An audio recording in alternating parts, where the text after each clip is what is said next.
É uma grande alegria para mim estar aqui entre vocês em mais uma conferência Sing.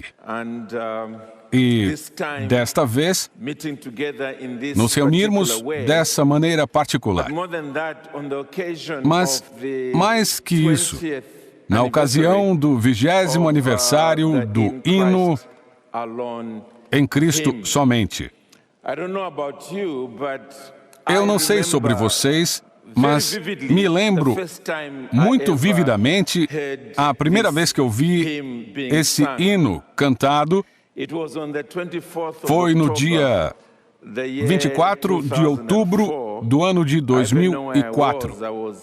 Eu sei bem onde estava.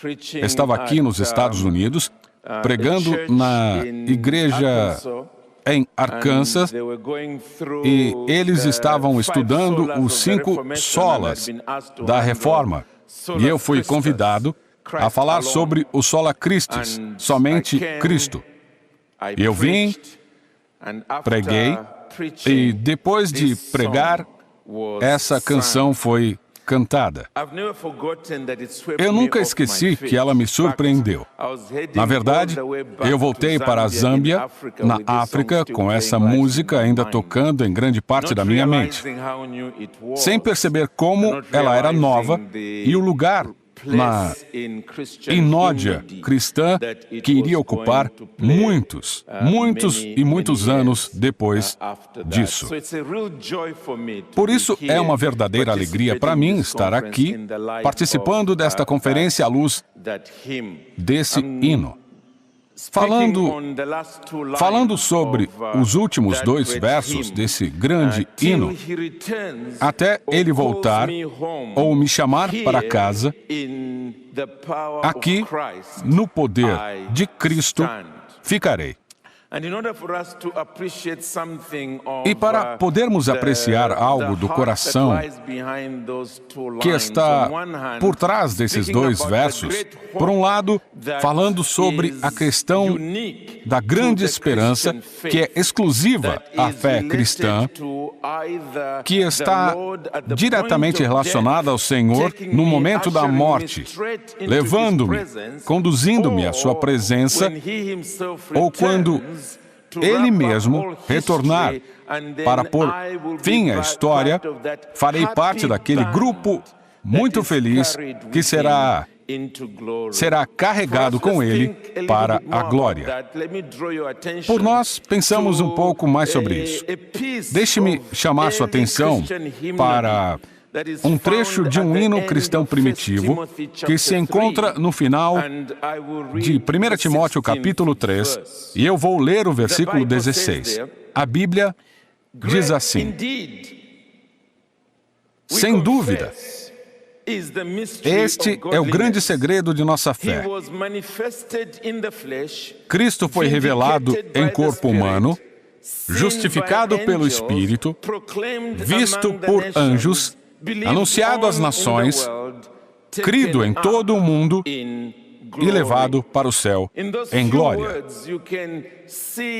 Nessas poucas palavras, vocês podem ver literalmente um resumo daquilo que nos é caro como filhos do nosso Deus, a fé cristã.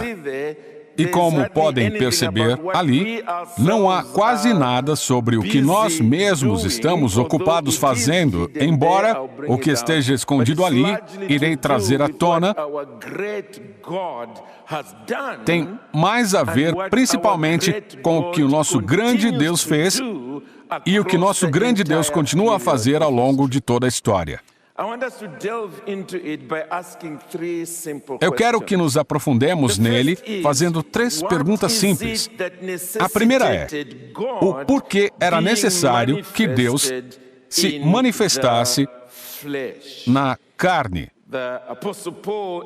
O apóstolo Paulo entra no assunto nestas poucas palavras tendo conversado com Timóteo sobre as qualificações que deveriam garantir o que seria o fundamento, a base, para trazer pessoas para o cargo de presbíteros e diáconos. O que isso tem a ver com esse trecho do hino? Bem, é porque ele continua dizendo que a igreja não é nossa. A igreja pertence a Deus. Ela é a sua casa. É a igreja do Deus vivo. E tem um propósito: manter essas verdades gloriosas como colunas e fundamento da verdade de Deus. Bem, o que é essa verdade? E é assim que ele entra nesse tema. Há um pano de fundo para Deus manifestar-se na carne, e ele está relacionado com a própria tarefa que ele deu à igreja. E o fato do efeito devastador do pecado sobre toda a raça humana, o dano que ele produziu em nós. Se você levar sua Bíblia a sério, saberá que a humanidade está em má forma. E tem estado em má forma desde Gênesis, capítulo 3, que está falando literalmente em todos os sentidos, mas é especialmente espiritual e moralmente. A mente humana é hostil a Deus. O coração humano é desesperadamente perverso. Na verdade, a Bíblia diz: quem pode entendê-lo? Ele está além da cura. A vontade humana está cativa ao pecado. De fato, o apóstolo Paulo, escrevendo aos Efésios, consegue capturar essa escravidão ao pecado de 3 maneiras: estar escravizado ao demônio, estar escravizado pelo mundo e estar escravizado à nossa própria natureza caída. E como se isso não bastasse, aquele dano devastador que se deu na queda é o de que a humanidade tem estado sob a ira do Deus Todo-Poderoso, sob esta ira. É isso o que explica o mundo em que estamos. Totalmente sem esperança, totalmente desamparado, a menos que Deus intervenha. É este Deus que intervém que agora vemos nestas palavras. Permita-me apresentá-los rapidamente, ajudando a apreciar algo que está ali, enquanto respondo a minha segunda pergunta: o que Deus fez e o que continuou a fazer nesta operação de resgate, na qual só Ele pode resgatar. Nenhum anjo pode fazer coisa alguma. Nenhum ser humano pode fazer qualquer coisa com todo o avanço que possua e possa haver na ciência humana. Bem, Ele se manifestou na carne, refere-se à vinda de nosso Salvador ao mundo. Um pequeno bebê nascido em Belém, vivendo a vida que ele viveu na carne, morrendo a morte que ele morreu, justificado pelo Espírito Santo, referindo-se à maneira como foi ressuscitado dentre os mortos pelo poder do Espírito Santo, tendo sido ajudado até na morte pelo Espírito. E, portanto, Ele não somente pagou o preço pelos nossos pecados, como também venceu a morte completamente. Visto pelos anjos, referindo-se à sua ascensão e coroação à direita da majestade nas alturas. E desta vez, não simplesmente como era antes, mas agora como o grande Deus homem, à semelhança de um cordeiro que foi morto, chegando ao céu, aplaudido de pé por seres angelicais. pois agora ele recebe o poder de reinar sobre toda a história e até que todos os eleitos de Deus estejam finalmente reunidos ali. E então, temos proclamado entre as nações, conforme suas próprias palavras, toda a autoridade nos céus e na terra foi dada a mim. Portanto, vão e façam discípulos de todas as nações, batizando-os em nome do Pai, do Filho e do Espírito Santo, ensinando-os a observar ou obedecer a tudo que ordenei a vocês. E eis que estarei com vocês sempre até o final dos tempos. É sobre esse fim dos tempos que falaremos em instantes. Há a conquista que inevitavelmente vai acontecer ao longo da história, crido no mundo. O Evangelho tem dado frutos através do poder do Espírito de Deus e vai continuar a dar esses frutos. E então, finalmente, levado para a glória, não apenas a primeira ascensão, mas especialmente relacionada com a segunda ascensão.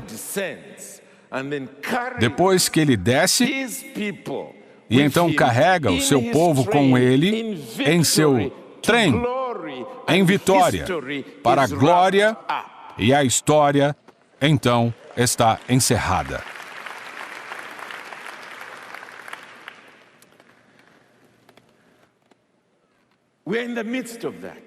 No meio de tudo isso,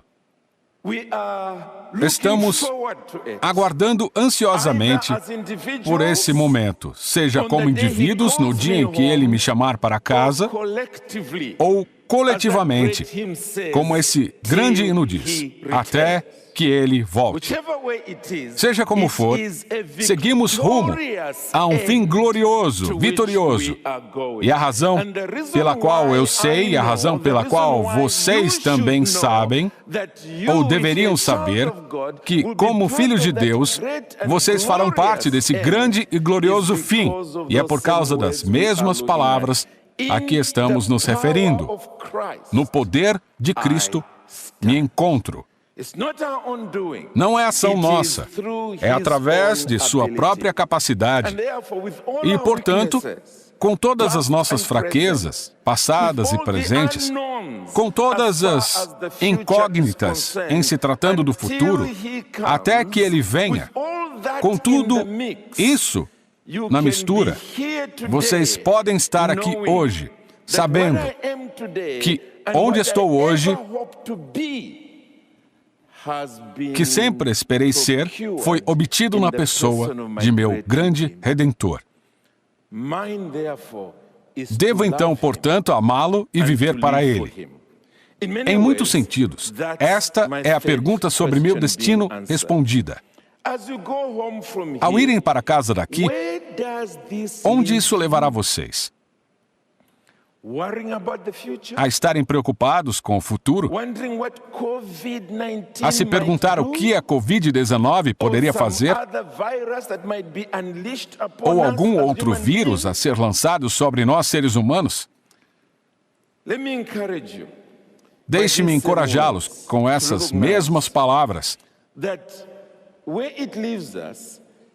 a reconhecerem que isso nos leva a sermos participantes pessoais nessa grande proclamação de Cristo entre as nações, vendo com grande alegria, sendo acreditado no mundo. E então, naquele dia, glória, aleluia, quando a trombeta for ouvida, quando a voz do Senhor for ouvida, nós juntos poderemos de fato estar naquele trem que vai para a glória.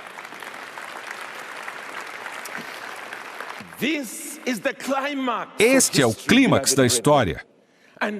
Amados irmãos, e à medida que o tempo passa, é para onde estamos indo.